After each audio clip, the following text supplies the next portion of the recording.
உங்க ஆவிக்குரிய கண்களை திறந்துட்டாருன்னு வச்சுக்கோங்களேன், நீங்க உங்களுக்கு மட்டுமல்ல மற்றவர்களுக்கும் ஆசீர்வாதமா இருப்பீர்கள். யோசித்து பாருங்க, அந்த ஒரு பவுலுடைய கண்கள் ஒரு நொடி பொழுதுல திறக்கப்பட்டது. அன்றைக்கு திறந்த கண்ணினால இன்றைக்கு நாம் பிரசங்கம் பண்ணி கொண்டு இருக்கிறோம். ஹல்லேலூயா. எத்தனை பேருக்கு அப்படி ஆசீர்வாதமா இருக்கணும்னு ஆசை இருக்கு? சிலர் குழந்தான், எனக்குள்ளே ஆசீர்வாதம் இருந்தா போதும், எல்லார்ட்டையும் பிடுங்கி நான் உள்ள போட்டுக்கிறேன். தயவு செய்து குளமா இருக்காதீங்க. குளத்து தண்ணீர் சீக்கிரமாய் கெட்டு போயிடும். தேங்கி நின்றால் தண்ணி கெட்டு போயிடும். ஆனா ஒரு பக்கம் உள்ள வர்றது, அடுத்த பக்கம் வெளியில ஓடினா அது எப்பவுமே ஃப்ரெஷ்ஷா இருக்கும். ஹல்லேலூயா. பெற்றுக்கொள்ளுகிற ஆசீர்வாதங்கள் மற்றவர்களோடு கூட பகிர்ந்து கொள்ளப்படணும். நான் என் வாழ்க்கையில கர்த்தரிடத்திலிருந்து பெற்றுக்கொண்டால் பலரை நான் ஆசீர்வதிக்க முடியும் என்பதுதான் உண்மை. ஹல்லேலூயா. நான் பல நேரத்தில் யோசிப்பேன், எங்க அப்பா இருந்தது தான் நல்லா இருந்திருக்கும், எனக்கு நிறைய பிரச்சனை இருந்திருக்காது, அவர் பாட்டுக்கு நிறைய காரியத்தை ஹேண்டில் பண்ணியிருப்பார், நான் பாட்டுக்கு என் ஊழியத்தை பார்த்து ஓடி இருப்பேனே அப்படின்னு யோசிப்பேன். அப்போல்லாம் ஆண்டவர் நினைப்பு போட்டுவார், உங்கள் அப்பா இருந்திருந்தாருன்னா அவர் பிரசங்கம் பண்ணிகிட்டே இருந்திருப்பாரு, நீ பாட்டுக்கு ஜாலியாக உன் வேலையை பார்த்துட்டு ஓடி இருப்ப. ஆனால் இப்போ என் வாழ்க்கையில் முக்காவாசி பார்த்தா பிரசங்கத்தை ஆயத்தப்படுத்துறதுலேயே ஓடுது. ஆனால் அது நிமித்தமாக நான் கற்றுக்கொள்கிறேன் தேவனுடைய வார்த்தையை. என் வாழ்க்கையில் விடுதலை வருது, என் வாழ்க்கையில் மேன்மை வருது. அது மட்டும் இல்லை, அது நிமித்தமாக பலர் ஆசீர்வதிக்கப்படுகிறார்கள். ஹல்லேலூயா. பிரதர் டெனி இங்கே ஒரு வார்த்தை சொன்னார், அப்பா இருந்திருந்தா இருக்கக்கூடியதை விட அப்பா இல்லாமல் போனதுனால ஆண்டவர் இந்த ஊழியத்தை இன்னும் அதிகமாக உயர்த்துவாருன்னார். எனக்கு அதை அப்படியே நச்சின் தலையில் அடித்து என்கிட்டயே பேசின மாதிரி இருந்தது. ஏன்னா உண்மையை சொல்ல போனால் that is the truth. If my father had been here, நான் சில டீச்சிங்ஸை வச்சுட்டு சிலதை வச்சு ஓடி இருப்பேன். ஆனால் இன்றைக்கி வேறு வழியே இல்லை. வாரம் சபைக்கு ஃப்ரெஷ்ஷாக அப்பம் கொடுக்கணுமில்ல. இந்த அப்பம் மட்டும் ஃப்ரெஷ் இல்லை, வார்த்தை என்னும் அப்பம் ஃப்ரெஷ்ஷாக வரணும்னா நம்ம போய் ஆண்டவர் சமூகத்தில் உட்கார்ந்தா தான் ஃப்ரெஷ்ஷாக கிடைக்கும். ஹல்லேலூயா. எத்தனை பேருக்கு விளங்குது நான் சொல்கிறது? ரைட். ஆகவே நல்லா ஞாபகம் வச்சுக்கோங்க, whatever God does he does for our good. என்ன நடந்தாலும் நீங்கள் ஆண்டவர்கிட்ட ஒரே ஒரு கேள்வி கேளுங்கங்க. மனுஷன்கிட்ட கேள்வி கேட்காதீங்க, ஆண்டவர்கிட்ட கேளுங்க. ஏன் ஆண்டவரே நடக்குது, எனக்கு பதில் சொல்லுங்க. கண்ணை திறப்பாரு. எங்கே உனக்கு பிளாக் வந்திருக்கு, எங்கே உன் வாழ்க்கையில் ஒரு அடைப்பு இருக்கிறது, எதை பிடுங்கி போடணும், எதை கட்டணும், எதை சரிப்படுத்தணும். நல்லா ஞாபகம் வச்சுக்கோங்க, நான் சும்மா ஆண்டவர்கிட்ட ஆண்டவரே என்னை ஆசீர்வதிங்கன்னு ஜெபம் பண்ணுறதுனால ஆண்டவர் என்னை ஆசீர்வதிச்சிட போகிறதில்ல. என்னை ஆசீர்வதிக்கிறவர் என் மேல் வைக்கிற ஆசீர்வாதத்தை விட என் வாழ்க்கை குறித்து அக்கறை உள்ளவராயிருக்கிறார். ஹல்லேலூயா. என் வாழ்க்கை நிலை நிற்கணும், என் வாழ்க்கை நல்லா இருக்கணும், என் வாழ்க்கை கடைசியில் என்னை பரலோகத்தில் கொண்டு போய் நிறுத்தணும். உலக வாழ்க்கைக்காக மட்டும் நம்ம இயேசுவை அறிந்து கொள்ளலை, இம்மைக்காக மாத்திரம் கிறிஸ்துவில் நம்பிக்கை உள்ளவர்களாக இருந்தோமானால் நம்மை போல பரிதபிக்கப்படத்தக்கவர்கள் வேறு ஒருவரும் இல்லை. ஹல்லேலூயா. ரைட். ஸோ கேளுங்க, ஆண்டவர் உங்களுக்கு என்ன தருவார்? ஆவிக்குரிய வெளிப்பாடை உங்களுக்கு தருவார். அடுத்த காரியம் போலாமா? என்னாகமத்தின் புஸ்தகம் 12ஆம் அதிகாரம் 4ஆம் வசனம். Numbers chapter 12 verse 4. சடுதியிலே கர்த்தர் மோசேயையும் ஆரோனையும் மிரியாமையும் நோக்கி, நீங்கள் 3 பேரும் ஆசரிப்பு கூடாரத்துக்கு புறப்பட்டு வாருங்கள் என்றார். 3 பேரும் போனார்கள். ஓகே, இப்போ இங்க நடந்த சம்பவம் என்னன்னா உங்களுக்கு தெரியும். மோசே யாருங்க? மோசே யாரு சொல்லுங்க? தேவனால் தெரிந்து கொள்ளப்பட்டு இஸ்ரவேலை வழிநடத்தும்படியாக தேவனால் ஏற்படுத்தப்பட்ட மனிதன், தீர்க்கதரிசி. ரைட். மெய்ப்பன் என்று கூட அவரை சொல்லலாம். ஆனா என்ன ஆயிடுச்சு, மிரியாமுக்கும் ஆரோனுக்கும் இவர் மேல பொறாம. இவரோட மட்டும்தான் கர்த்தர் பேசுவாரா, இவர் மட்டும்தான் எல்லாத்தையும் செய்வாரா? நான் சொல்றேன், இயற்கையா என்ன பிரச்சனை வந்திருக்கும். ஆரோன் யோசித்துப்பார், நான் தான் மூத்த குமாரன், நான் தான் போய் பார்வோனுக்கு முன்னாடி நின்று இவ பயந்தாங்கோலி, எனக்கு தம்பி இவரு. பயந்ததுனால தான் ஆண்டவர் என்ன செஞ்சாரு, என்ன அனுப்புனாரு, அற்புதம்லாம் நான் தான் செஞ்சாங்க பார்வோனுக்கு முன்னாடி நின்று எல்லாத்தையும் செஞ்சேன். இப்போ இவர் வந்து என்ன பண்ணிட்டு இருக்கிறாரு, நான் செஞ்சு கொடுத்ததுனால இவர் வந்து தலைமைத்துவம் எடுத்துக்கிட்டு இவர் நிற்கிறாரு அப்படின்னு யோசிச்சிருப்பான். ரைட்?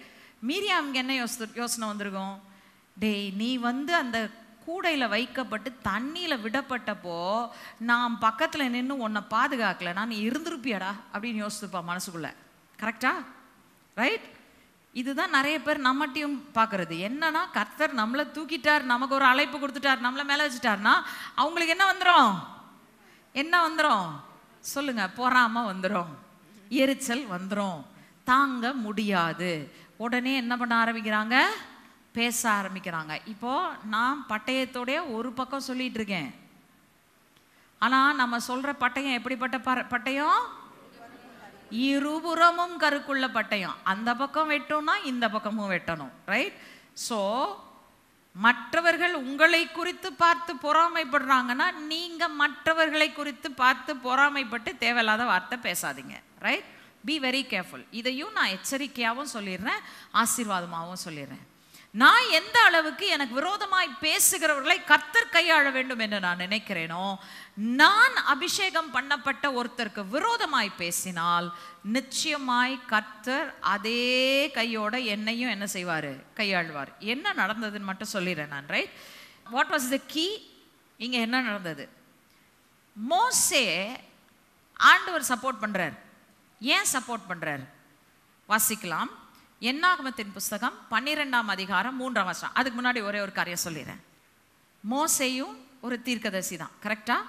மற்ற தீர்க்கதரிசிகளுக்கு தேவனுடைய வார்த்தை உண்டானால் எப்படி உண்டாகும், அவங்களுடைய இருதயத்துக்குள்ள கர்த்தர் என்ன செய்வாரு, பேசுவாரு, வெளிப்பாடை கொடுப்பாரு. இந்த தீர்க்கதரிசி அந்த வெளிப்பாடை கொண்டு போய் என்ன செய்வாரு, மற்றவர்களுக்கு அறிவிப்பார். ரைட்? அண்டர்ஸ்டாண்ட் பண்ணிக்கிட்டீங்களா? தீர்க்கதரிசிகளோடு தேவன் பேசுறாருன்னா எப்படி பேசுவாரு, ஒன்னா அவங்களுக்கு ஒரு தரிசனம் கிடைக்கும், இல்லை ஒரு சொப்பனம் கிடைக்கும், இல்லை ஆவியில கர்த்தர் காட்டுவாரு, அல்லது அந்த காரியத்தை அவர்கள் இருதயத்தில் வைப்பாரு. இவங்க இதை எடுத்துக்கொண்டு போய் என்ன செய்வாங்க, தீர்க்கதரிசனம் சொல்லுவாங்க. மோசே எப்படிப்பட்டவர், மோசே எப்படிப்பட்டவர், மோசே அப்படி எந்த விதத்திலும் பெற்றுக்கொள்ளல. எப்படி பெற்றுக்கொண்டாரு, தேவனை முகமுகமாய் தரிசித்தார். He sat face to face with God. ஆண்டவரோட நண்பன் பேசுற மாதிரி பேசினாரு. ஆனா இருதயத்துல எள்ளளவும் அதனால பெருமை கிடையாது. வாசிங்களேன், என்னாகமத்தின் புஸ்தகம் 12ஆம் அதிகாரம் 3ஆம் வசனம். மோசேயானவன் பூமியில் உள்ள சகல மனிதரிலும் மிகுந்த சாந்த குணமுள்ளவனாயிருந்தான். ஓகே, என்ன சொல்லுது, மோசே பூமியில் உள்ள எல்லா மனுஷரை பார்க்கிலும் சாந்த குணம் உள்ளவராக இருக்கிறார். அப்படின்னா என்ன அர்த்தம், நெஞ்ச தட்டி, நான் யார் தெரியுமா, நான் தேவனோட முகமுகமாய் பேசுகிறவன், நீ வந்து என்ன கேட்குறியா, சொடக்கூட்டு சொல்றேன் பாரு, நான் போய் ஆண்டவர்கிட்ட சொன்னேன்னா அடுத்த நிமிஷம் என்னை தூக்கிடுவார், உன் கதையை க்ளோஸ் பண்ணிடுவார். என்ன நினச்சிக்கிட்ட, நீ எல்லாம் யாரு, உனக்கு தேவ பிரசன்னா என்னன்னு தெரியுமா சொல்லல. மோசே என்ன செய்யறாரு, ஆண்டவரை முகமுகமா தரிசிச்சாலும் தன்னை அப்படியே அடக்கி ஒரு குழந்தையை போல அமர பண்ணி தேவனுக்கு முன்பதாக மிகவும் தாழ்மையும் சாந்த குணமும் உள்ளவனாயிருந்தான். ஆகவே தான் கர்த்தர், அவர் பேசலனாலும் சரிப்பா, நான் உனக்கா பேசுறேன், நான் பேசுறேன் அப்படின்னு சொல்லிட்டு என்ன பண்ணாரு, பேசினாரு. உங்க சத்துருக்கள் உங்களுக்கு விரோதமா கையை ஓங்கும் போது, நான் எப்பவுமே எல்லார்ட்டையும் சொல்ற ரகசியம் தான், அவன் ஓங்கினான்னா நீங்க திரும்ப ஓங்காதீங்க. ரைட்? ஓங்கினான்னா திரும்ப ஓங்கி அடிக்காதீங்க. காரணம் என்ன தெரியுமா, நீங்க ஓங்கிட்டீங்கன்னா கர்த்தர் ஓங்க மாட்டாரு. நீங்க கையை கட்டிட்டு அப்படியே நில்லுங்க, அவன் நினைப்பான் முடிச்சிடலாம் இவன் கதையை அப்படின்னு. கையை ஓங்கி வரும்போது எங்க இருந்தோ வரும் தேவகரம் வந்து அது ஓங்கும் உங்களுக்காக. ஹல்லேலூயா. தேவகரம் உங்களுக்காக ஓங்கி நிற்கும் என்று சொன்னால் ஒருவரும் உங்களுக்கு எதிர்த்து நிற்க முடியாது. நியாய தீர்ப்பு அவங்க மேல வரும். இப்போ நான் சொன்னேன் இல்லையா, அது இருபுறமும் கருக்குள்ளப்பட்டேன். ஏன் நான் நீங்கள் பேசாதீங்கன்னு சொன்னேன்னா, மிரியாம் பேசிட்டா. ரைட்? ஆரோன் மேலே ஆசாரியனுடைய அபிஷேகம் இருக்குது. இப்போ அவனை அடித்தா ஆசாரியத்துமே காலியாயிரும். அதனால ஆண்டவர் என்ன பண்ணல, ஆரோனை தொடலை, யாரை தொட்டுட்டாரு, நடுவில் இருந்த மிரியாமை தொட்டார். மீரியாமை தொட்ட உடனே அவள் ஃபுல்லாக உடம்பு பூரா குஷ்டரோகம் வந்துருச்சு. இப்போ என்ன ஆயிட்டு, பாளையத்துக்குள்ளேயே அவளை வைக்க முடியாது. எங்கே கொண்டு போய் வைக்கணும், பாளையத்துக்கு வெளியில் கொண்டு போய் வச்சுட்டாங்க. அந்த குறிப்பிட்ட நாள் வரைக்கும் அவளுக்கு சரியாகாத வரைக்கும் என்னாச்சு, பாளையமே புறப்பட முடியல. நல்லா ஞாபகம் வச்சுக்கோங்க, இந்த பேசுகிற ஆளுகளுக்கு நான் சொல்கிறேன், பேசுகிறவங்க என்ன பண்ணுறீங்கன்னா பாளையத்தினுடைய வெற்றியை தடுக்கிறீர்கள். புரிஞ்சுக்கிட்டீங்களா? பேசுகிறவர்கள் தேவனுக்கு விரோதமாய், தேவ திட்டத்துக்கு விரோதமாய், தேவன் அபிஷேகம் பண்ணினவர்களுக்கு விரோதமாய் பேசுகிறவர்கள் என்ன பண்றீங்கன்னா உங்களுக்கு பாதிப்பை கொண்டு வர்றது மட்டுமல்ல, நீங்க ஒட்டுமொத்தமான சபையினுடைய முன்னேற்றத்தை, வளர்ச்சியை, அதனுடைய கிறிஸ்துவனுடைய சரீரமாகிய சபை, ரைட்?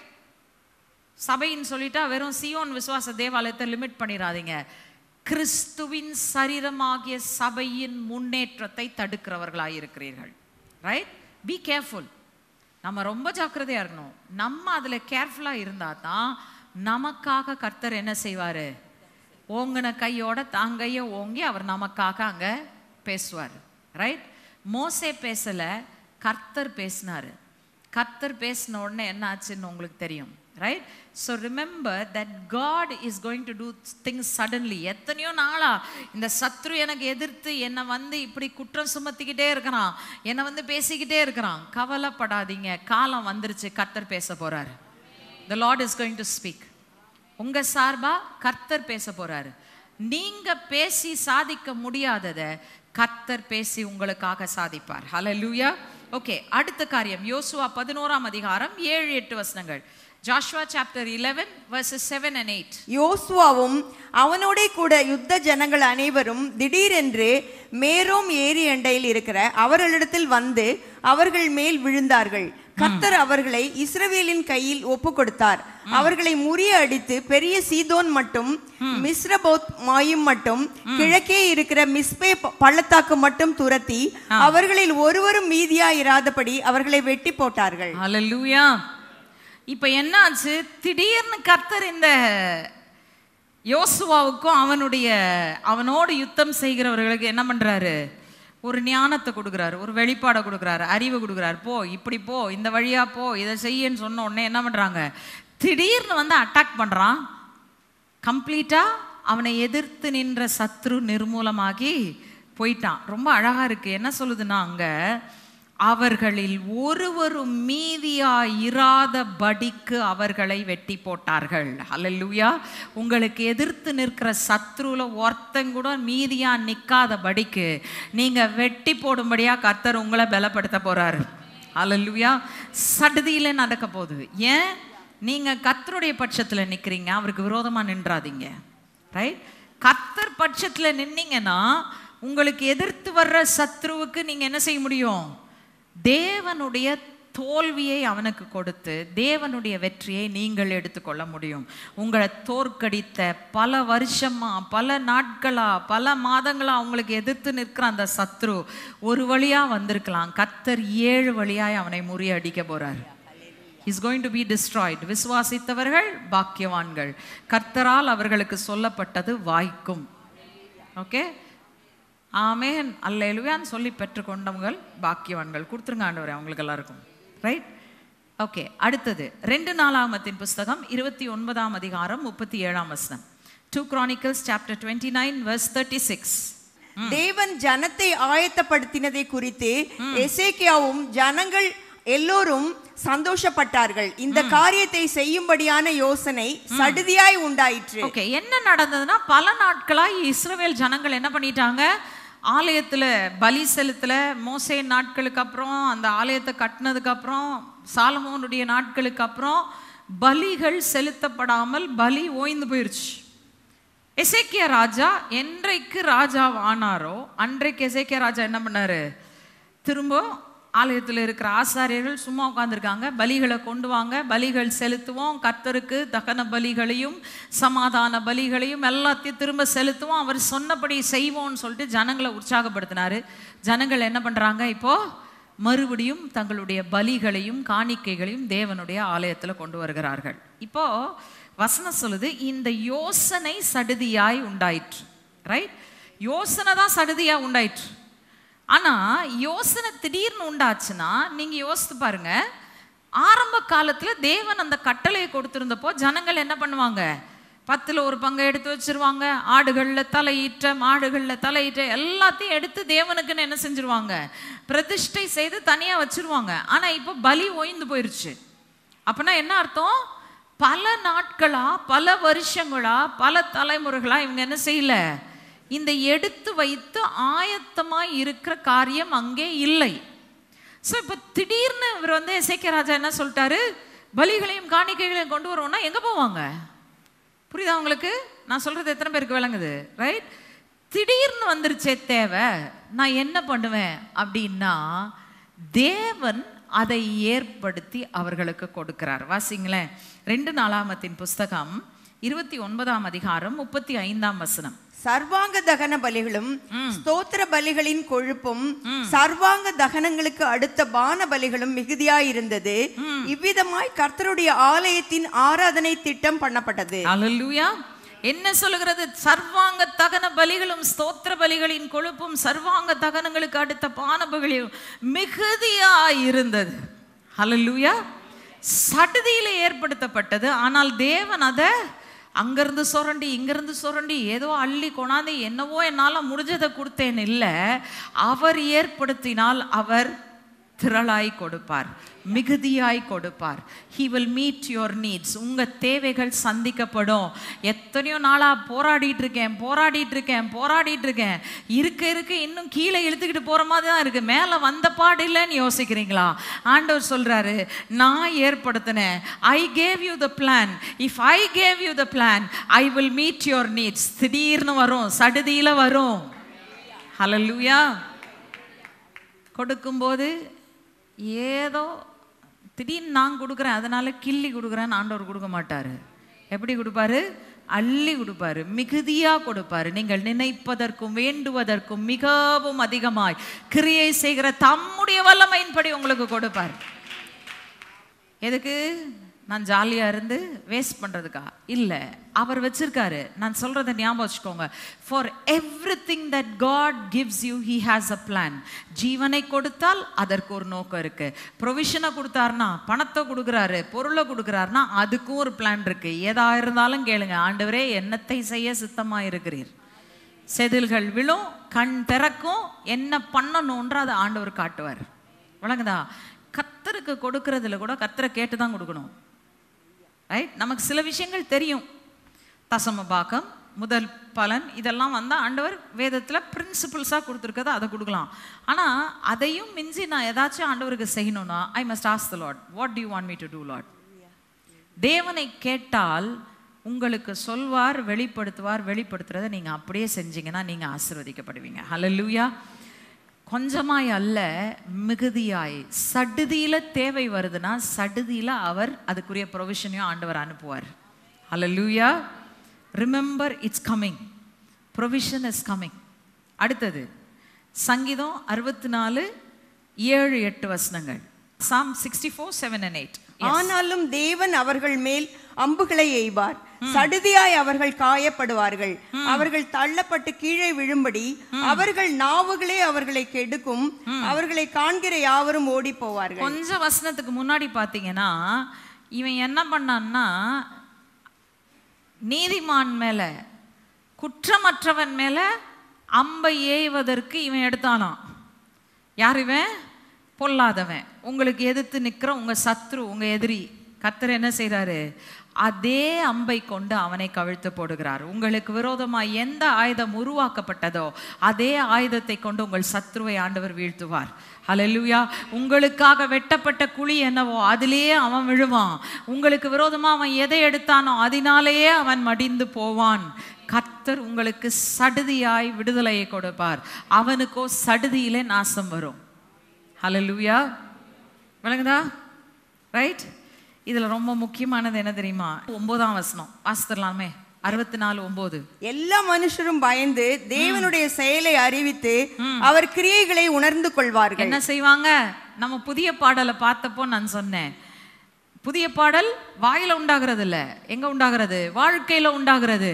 வாழ்க்கையில உண்டாகிறதுனால பார்க்கிறவர்களுக்கு என்ன உண்டாகும்? பயம் உண்டாகும். அது மட்டுமல்ல, சுற்றி சூழ நின்று பார்க்கிறவர்களுக்கு தேவன் மேல் நம்பிக்கை உண்டாகும். அதே தான் இங்க சொல்லப்பட்டிருக்கு. என்ன சொல்லப்பட்டிருக்கு? ஆண்டவர் சடுதியில செய்யற காரியம். ஏன் சடுதியில செய்யற காரியம்? இவ்வளவு நாளா போட்டு போராடி போராடி போராடி ஜாம் பண்ணனே ஆண்டவரே, கொடுத்துட்டே போயிடலாம்ல, கம்மன் நீங்க கொடுத்துட்டு அப்படியே குவாய்ட்டா போயிடலாம்ல ஆண்டவரே, எதுக்கு சடுதியில நீங்க செய்யணும்? எடுத்த எடுப்புல அப்படியே கொடுத்துட்டு நீங்க போக வேண்டியதானே. ஏன் தெரியுமா சடுதியில செய்யறாரு? சடுதியிலன்னு சொல்லும் போதே அங்க வந்து ஒரு பெரிய ஷாக் உண்டாகும், ஒரு பெரிய அசைவு உண்டாகும். கரெக்டா? நீங்க எதிர்பார்த்து கொண்டு இருக்கிற காரியம் ரொம்ப நாளா வெயிட் பண்ணிட்டு திடீர்னு டமார்னு ஒரு காரியம் நடந்துருச்சு உங்க வாழ்க்கையில, என்ன ஆகும்? சுத்தி இருக்கிறவன் திரும்பி பாப்பா, என்னையாச்சு? எத்தனை பேருக்கு விளங்குது நான் சொல்ற காரியம்? ஏன் சடுதியில? ஒய்? ஏன்னா ஆண்டவர் விட்டு பண்றாரு. காரணம் என்னன்னா, திடீரென்று நடக்கும்போது உங்களுக்கு மகிழ்ச்சி, ஆனா சுற்றி நிற்கிறவன் திடீர்னு திரும்பி என்னையாச்சு அப்படின்னு பார்க்கும்போது கர்த்தர் உங்களுக்கு செய்யும் காரியத்தை கண்டு அவன் பயப்படுவான். அநேகர் கர்த்தரை நம்பி உணர்ந்து கொள்வார்கள். அல்லேலூயா. விசுவாசித்து பிடித்துக் கொள்ளுங்க. இது மனுஷனுடைய வார்த்தை இல்லை, இது என்னுடைய வார்த்தை இல்லை, இது கர்த்தருடைய வார்த்தை. உங்களுக்கு தேவன் கொடுக்கிற வார்த்தை. Take hold of it, confess it, claim it. புடிங்க.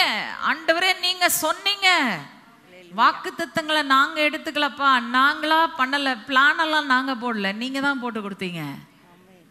இப்போ நீங்க சொல்லிட்டீங்க சடுதியில நடக்க போகுதுன்னு சொல்றீங்க, நாங்க ஏற்றுக்கொள்ளுகிறோம், பிடித்துக் கொள்ளுகிறோம், பெற்றுக்கொள்ளுகிறோம் என்று சொல்லி ஒப்பு கொடுங்க. ரைட்? ஏசாயா 29:5-8. அடுத்தது என்ன நடக்கும்?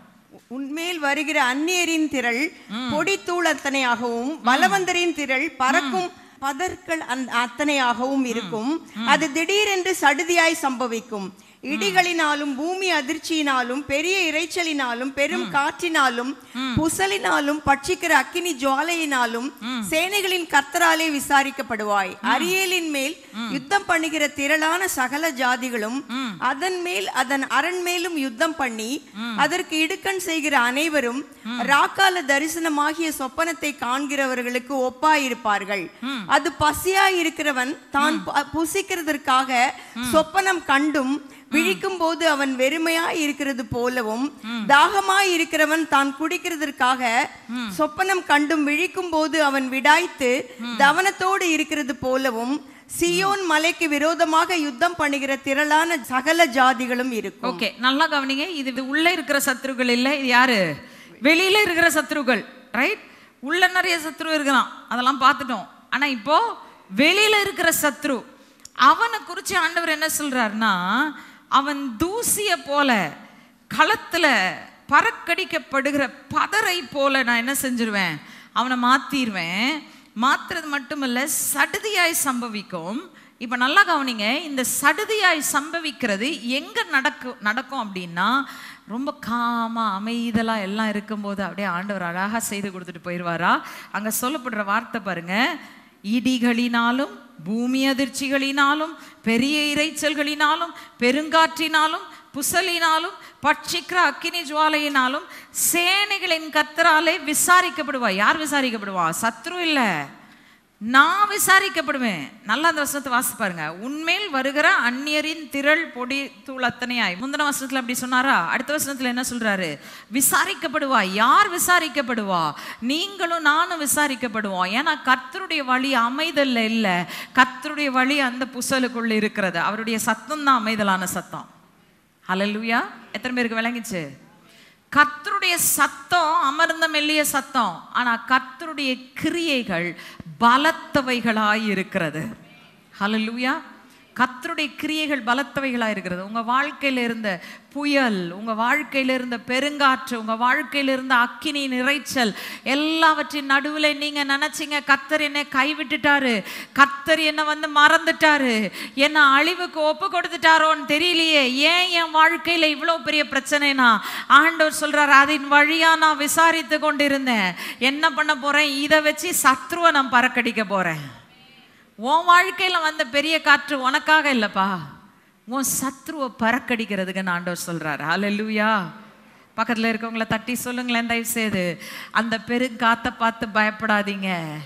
அது உங்களுக்கு இல்லை, உங்க பாதையை சுத்திகரிக்கிறதுக்கு. பெரும் வெள்ளத்தை பத்தி கவலைப்படாதீங்க. க்ளீன் பண்ணிட்டு இருக்கிறார் ஆண்டவர். சுத்த பிரகாசமும் நல்ல பளபளன்னு மின்னுகிற ஒரு எருசலேமாய் அவருடைய மணவாட்டியாய் நீங்க நிற்பீங்க. Hallelujah. That's the promise of God. இது எதுவுமே நான் சொல்றது இல்லை, கர்த்தர் சொல்றது. பிடித்து கொண்டவர்கள் பாக்கியவான்கள், நிறைவேறும். ரைட்? Like a dream. சில நேரத்தில் ஞாபகம் இருக்கும், நமக்கு கனவு வரும், ரொம்ப அப்படியே அழகான ஒரு பந்தி, ஐயோ சாப்பிட்டுட்டு இருக்க மாதிரி இருக்கும். திடீர்னு பார்த்தா எங்கேயாவது டமார்னு யாராச்சும் பக்கத்தில் சத்தம் போட்டால் உடனே கண்ணை திறந்து வச்சே, கனவா, எவ்வளோ நல்லா இருந்தது, போயிருச்சே அப்படின்னு. அந்த மாதிரி உங்களுக்கு எதிர்த்து நிற்கிற சத்துருக்களை ஒளிந்து போக பண்ணுவேன்னு சொல்கிறார் ஆண்டவர். ஹல்லேலூயா, ஹல்லேலூயா. இன்றைக்கு விசுவாசித்தால் தேவனுடைய மகிமையை காண்பீர்கள். கர்த்தர் உங்களுக்காக வைத்திருக்கிற திட்டங்களை அறிந்திருக்கிறார். உங்களை அழிப்பதற்கல்ல, உங்களுக்கு ஒரு நம்பிக்கையும் எதிர்காலத்தையும் கொடுப்பதற்கான திட்டங்களை தேவன் தீட்டி வைத்திருக்கிறார். கடைசியா ஒன்று மட்டும் பார்த்து முடிச்சலாம். எரேமியா 51:8 10. பாபிலோன் சடுதியில் விழுந்து தகர்ந்தது, அதற்காக அலறுங்கள், அதன் நோவை ஆற்ற பிசின் தைலம் போடுங்கள், ஒருவேளை குணமாகும். கர்த்தர் நம்முடைய நீதியை வெளிப்படுத்தினார், நம்முடைய தேவனாகிய கர்த்தரின் செயலை சீயோனில் விவரிப்போம் வாருங்கள். ஓகே, பாபிலோன் விழுந்தது, விழுந்து தகர்ந்தது. ரைட்? விழுந்தது மட்டுமல்ல, தகர்ந்து போயிருச்சு. இந்த பாபிலோன் என்ன? வாசிக்கலாம். ஏசாயா 14:4. நீ பாபிலோன் ராஜாவின் மேல் சொல்லும் வாக்கியமாவது, ஒடுக்கினவன் ஒழிந்து போனானே, பொன்னகரி ஒழிந்து போயிற்று. ஒடுக்கினவன் ஒளிந்து போனான், பொன்னகரி ஒளிந்து போயிற்று. அல்லேலூயா. என்னை ஒடுக்கின எல்லாவற்றையும் சடுதியில ஆண்டவர் என்ன பண்ணிட்டாரு? தூக்கிட்டாரு. பாபிலோன் திடீரென்று சடுதியில் விழுந்து தகர்ந்தது. இனிமேல் கட்டப்பட மாட்டாது என் வாழ்க்கையில. அதை தேவன் உடைத்து போட்டார், என்னை விடுதலையாக்கினார். என்னை அடிமைப்படுத்தினவனை அடிமைப்படுத்தும்படியாக தேவன் என்னை உயர்த்தினார். அறிக்கை செய்து பெற்றுக்கொள்ளுங்க. தயவு செய்து நீங்க இன்றைக்கு வாக்கு தத்தத்தை கத்து கொடுத்துட்டாரு. பெற்றுக்கொள்வதும் பெற்றுக்கொள்ளாமல் இருப்பதும் உங்க கையில இருக்கு. இனிமேலும் நடக்கல என் வாழ்க்கையில, நடக்கல என் வாழ்க்கையில, காத்திருக்கிறேன்னு சொல்ற காலம் அல்ல. ஆண்டவர் சொல்றாரு, விசுவாசத்தை மாற்றிரு, உன் பிரயாசத்தை விட்டுரு, என் மேல நம்பிக்கை வை. சாந்தமும் தாழ்மையும் அமைதலுமான குணத்தோடு கூட எனக்காக come into my presence, wait for me, I'm doing it. நான் பண்ணிட்டு இருக்கேன். நான் உன் சத்துருக்களோடு நான் எதிர்த்து போராடுறேன். உனக்கு விரோதமாய் கையை ஓங்கினவன், அவன் என்ன ஆயுதத்தை எடுத்துட்டு வந்தானோ அதே ஆயுதத்தினால மடிந்து போவான். நீயோ கர்த்தருக்குள் மேன்மை பாராட்டி கொண்டிருப்பாய். இந்த வசனம் சொல்லுகிறது, கர்த்தர் நம்முடைய நீதியை வெளிப்படுத்தும் காலம் வந்துவிட்டது. நம்முடைய தேவனாகிய கர்த்தரின் செயலை நாம் சீயோனிலே விவரிப்போம், விவரித்து அவரை துதிப்போம். அவர் செய்யும் காலம் வந்துவிட்டது. ஹல்லேலூயா. இது அறுவடையின் காலம். கண்ணீரோடு விதைத்தவர்கள் கம்பீரத்தோடு அறுக்கும் காலமாக இருக்கிறது. ரிமலாமா சந்தரபலப தூரனமல கரத்தை உயர்த்தி ஹல்லேலூயா பெற்றுக்கொள்ளுங்க, பெற்றுக்கொள்ளுங்க, பெற்றுக்கொள்ளுங்க. ஆண்டவரே, நான் பெற்றுக்கொள்றேன், பெற்றுக்கொள்றேன், பெற்றுக்கொள்றேன். காத்து கொண்டிருந்தவைகள் சடுதியில் நிறைவேறும் என்று சொன்னீரே, நிறைவேறட்டும் இயேசுவின் நாமத்தினால. இயேசுவின் நாமத்தினால I take hold, Lord, of the blessings that you have promised me. நான் காத்திருந்து நிறைவேறாமல் போன ஒவ்வொன்றையும் நான் காண போகிறதற்காய் நன்றி ஆண்டவரே. நீர் நிறைவேற்ற போகிறதற்காய் நன்றி. என் சத்துருக்களுக்கு சத்துருவாயும் என்னை பகைக்கிறவனுக்கு பகைஞராகவும் நீர் நின்று என் நீதியை நிலைநாட்ட போகிறதுக்காய் நன்றி.